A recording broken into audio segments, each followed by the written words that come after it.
Morning guys, hey, we are at our British restaurant up here doing our modes, and we're gonna be just kind of testing different stuff out on this thing and see how it works. So hey, we'll be back in a bit. Perspective. Today I'm testing out the new flush mount that I picked up from Amazon yesterday. I can't use the ball joint on the e-bike because it keeps moving. I've had to make no adjustments whatsoever so far. So the big thing is now is the rock steady. Is the rock steady flattening out the imagery, which is what I wanted to do. We're checking these out and to see if they're any good. I got two of them, one for my tripod that I can just take one off the bike, just unclip it and clip it onto the tripod. So we're gonna see how that does. I'm really starting to like this Nano from DJI. It loads quick, the app is responsive, I don't waste any time of losing connection like I do with GoPro and Insta360. It happens more times than not. The microphone automatic pair once it's paired, and as long as you don't change cameras, you don't have to repair it, and then you just clip the mic on where you want it. And when the camera comes on, the mic comes on and pairs with the camera. It's already paired, so it's active, and you can start doing your thing. Really cool. So anyway, hey, we're going to continue our ride here and test this mount. And again, this is the flush mount replacing the ball mount, which was horrible as far as using it for an e-bike. Now with the suction cup on it and all that kind of thing, hey, no problem. It worked good. I stuck it on the windshield and it performed well. But as a standalone 1/4-20 ball mount, it will not hold. So hey, we'll be back in a bit. Now I did go ahead and pick up two flush mounts. The sucker or plunger mount that they give you with the 1/4-20 that can be screwed off. The thing is so loose that the ball joint. So I bought two of the flush mounts and they are doing really well. I'm real happy with them and I'm testing them all the time, and I keep them now on the bike. One on a tripod that collapses in the bag, and then this one right here. So it's really cool. I like the distance on the Wi-Fi on this thing. I really like that because it didn't stop. In fact, let's test that. We're gonna go up and see how far I can go before this thing disconnects itself. So we're gonna check that out right now.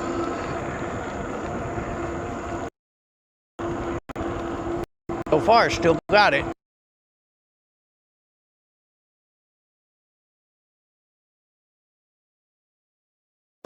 Lost it. Okay, I lost it right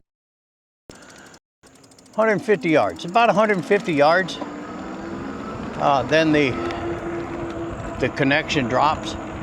So that's pretty good distance. I'm real pleased with that. We're gonna pick it up here and look, it picked itself back up. And that's really cool. I really like that. You heard in the previous clip the microphone drop out, and what that is line of sight. Oh, what other big hole? You heard the microphone drop out in that previous clip. That is basically due to being a wireless mic and line of sight being broken. With my back to the microphone and my mic is in the front on my vest up here, you get away from it and it'll lose signal. As soon as I turned around, it picked right back up. Now this is the DJI Mic Mini is what my audio is, and this is the main reason I bought this camera, was strictly to be able to use a Bluetooth microphone and be able to pair it to this camera. And this is what I've done. So anyway, we're down by the lake right now doing a nice morning ride. So hey, we'll be back in a bit. Now at the other end of the lake, doing our thing out here at the pier.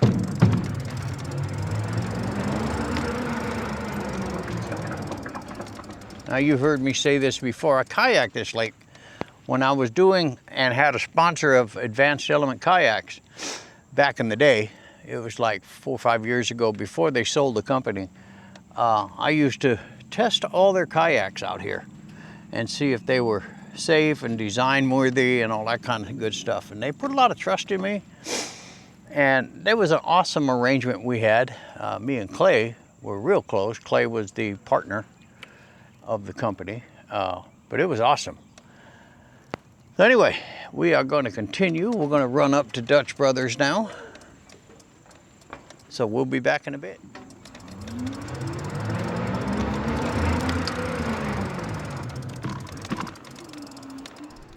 Now here is the flush mount. It's sitting right here. It is magnetized. It also has the little butterfly legs or whatever you want to call them for GoPro mounts. It really works well. I paid $11 a piece and I bought 2 of them. It's really cool.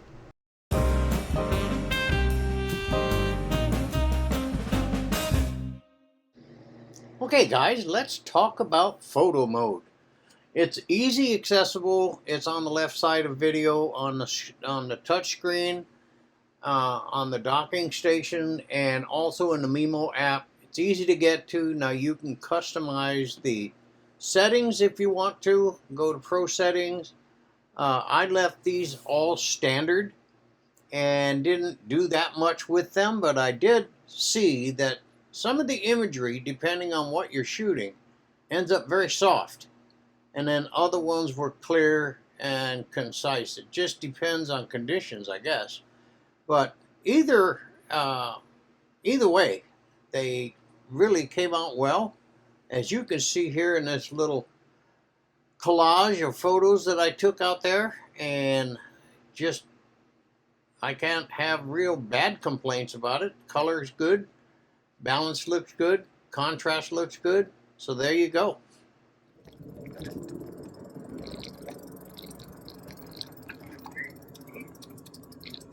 Got some D-Log M going on.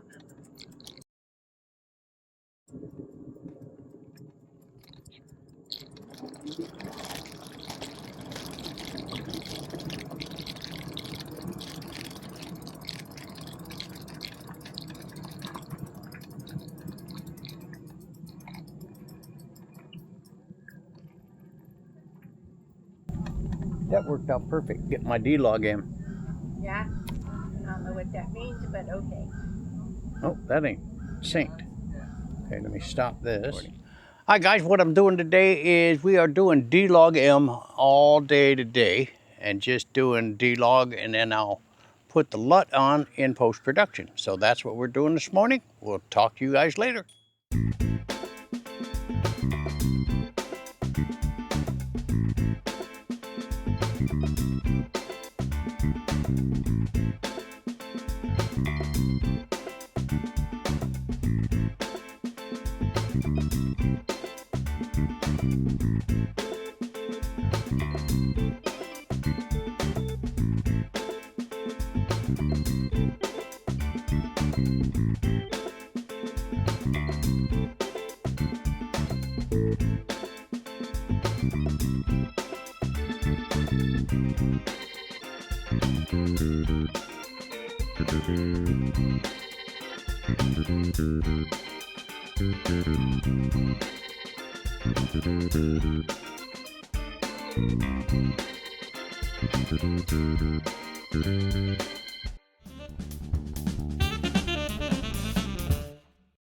Using your hyperlapse mode, guys, is the same as pretty much any action camera. You just go ahead and activate the hyperlapse and go ahead and just do what you're doing for the length that you want, and there you go. It's really not that big a deal. This one works really well. I did not do time lapse, but I did do hyperlapse. So hey, we'll let you get back to it.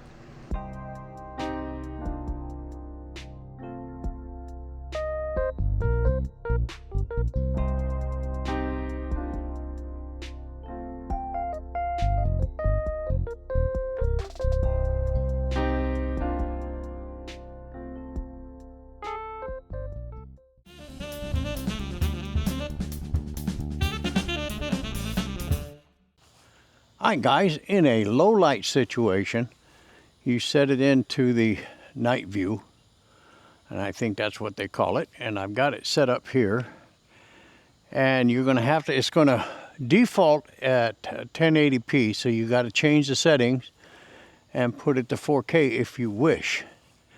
Now, we are in low light now, the sun's already gone down, and you can see it's really doing a nice job here. Let's go over here a little bit where it's darker. And you can see in low light, it's doing a pretty good job. We're in a low light condition, guys, and I'm pretty pleased with it. Now, I saw the Go Ultra, and it was actually too bright to be a low light camera situation. I want low light to show low light, but not bright, but I don't want it dark either. In this case here, it looks really good. I am really pleased with it right here. So we're going to walk around just a little bit and finish this thing up, and that'll take care of the night view, I think it's called. So anyway, we're in night mode, and you just select it, make whatever changes need to be made that you want as far as your settings go. Now I'm using a -3 on this, on the EV, and that's basically about it. But look at the, I mean, this is pretty bright and it's dark out here. So it did a good job, and we'll see you a little later. We are now testing. Hi guys, we are now testing SLOMO.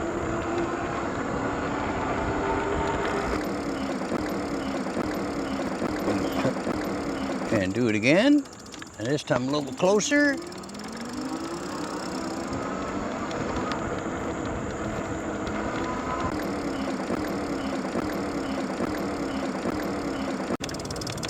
Oh, that's SLOMO.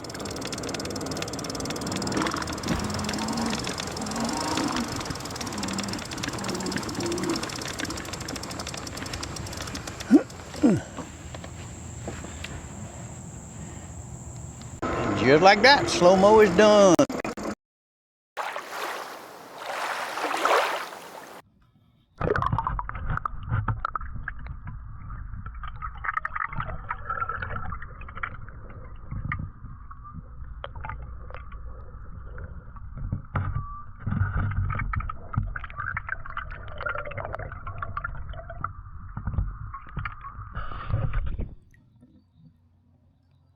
And water test complete.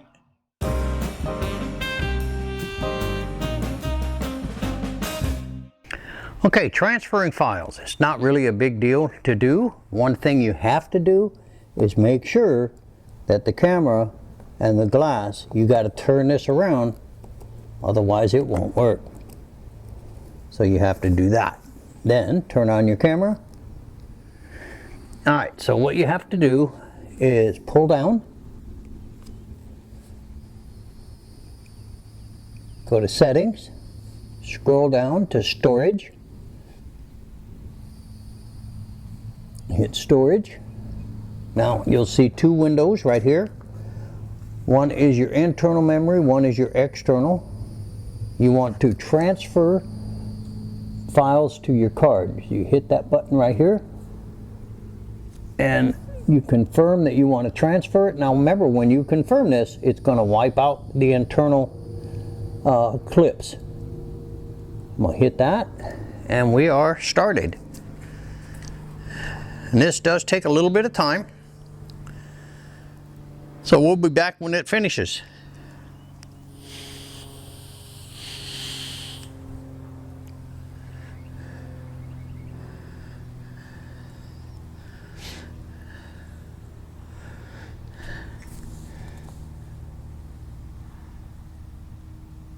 There's 7 files in there, so.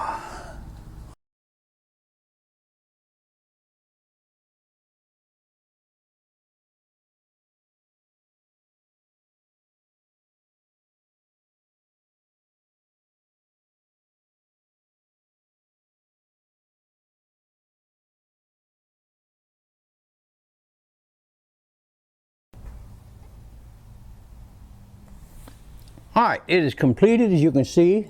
You just confirm it.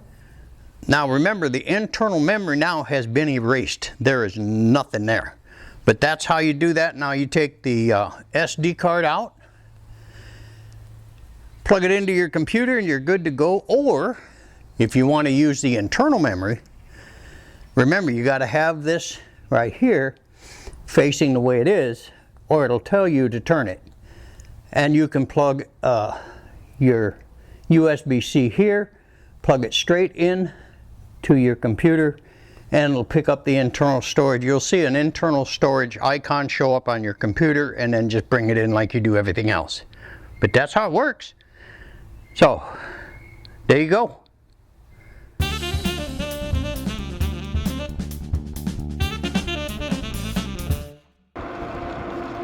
Welcome on to my friends. Hey, this is Mr. D. We are going to give you my old guy perspective on the Nano and what my findings are. I'm done playing with all the goodies and toys. The only thing I did not do was the time lapse. Something I will never do. I don't like time lapses, so. Morning. So I'm not going to do it. But let me give you my perspective on my findings. Now, first of all, I didn't compare this against the Go 3 Ultra. It's a replacement for my Go 3S. That's why I got this camera. It does the Bluetooth linking with the Bluetooth microphones, which is critical. And it does that. It has great imagery, soft photos. The images are soft. The MeMo app is excellent as far as linking up and hooking up and pairing and all that kind of stuff with the microphones. The MeMo app works perfectly for this camera, but it's a DJI camera, and that's a DJI mic that I use. In that light, it should work like it should.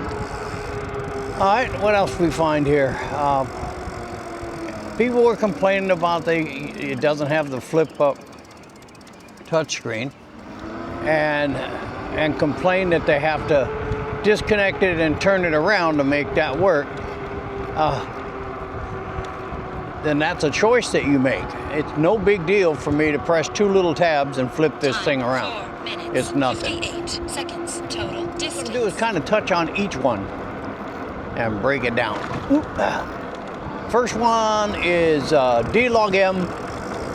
Their D-Log, I like their D-Log. It's like my DJI drones. It has the same, and the cool thing is I can use the same LUTs that I have from DJI, and some of them fit this camera really well, so I was able to use, I think it's 408 or 428.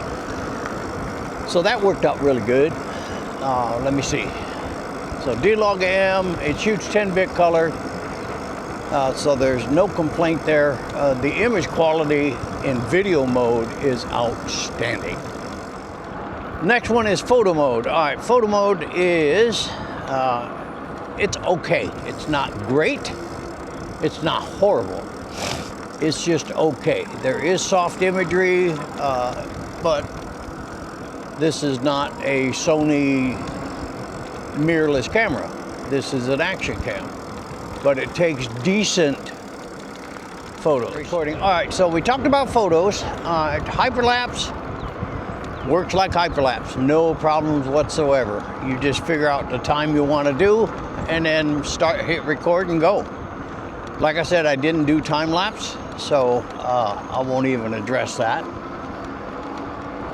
There's not a lot of modes in this camera, and that's kind of cool with me, because I don't want a lot of modes with this camera.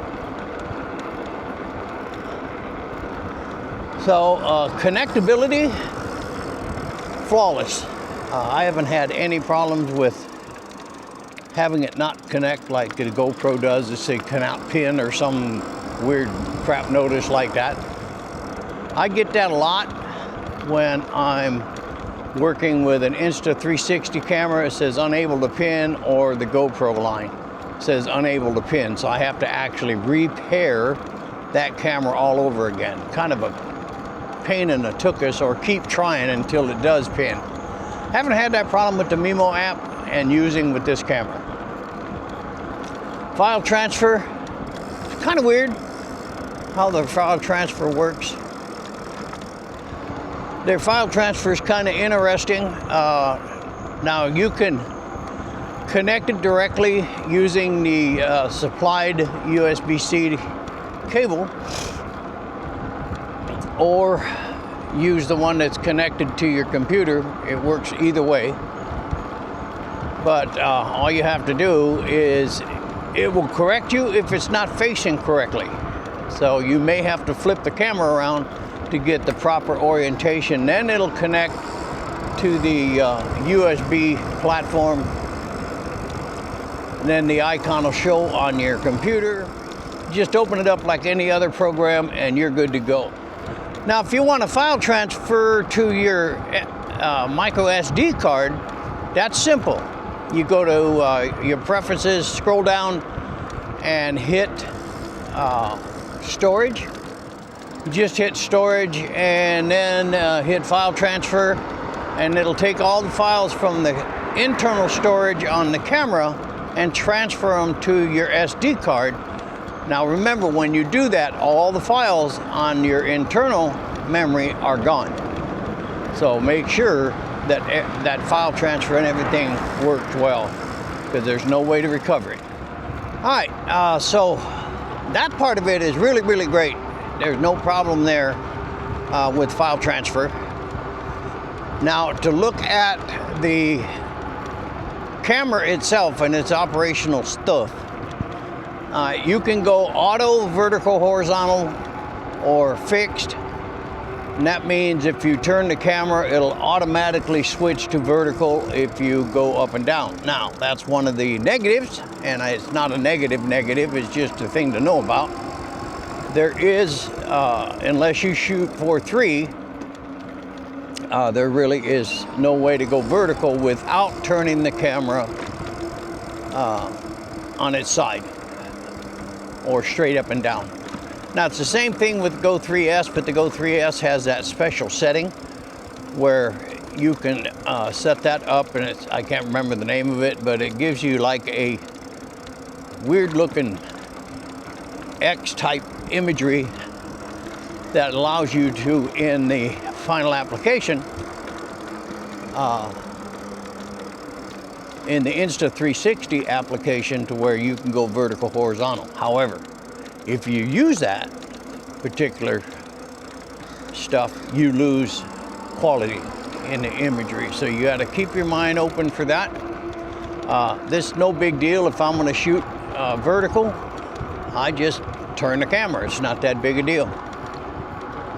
All right, and let me see what else is left. I think that's just about it. We covered imagery and everything else.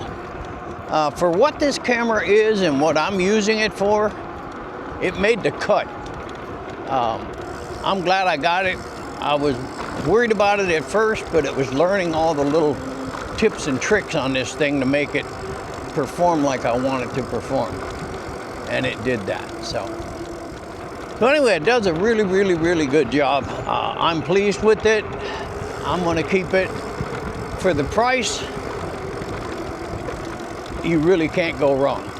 So, hey, hope you enjoyed this video. I know it's a two-parter, and it planned to be just a one, but I ended up not doing a lot of this stuff, and I wanted to cover everything that it would do. So anyway, we'll see you on the next one.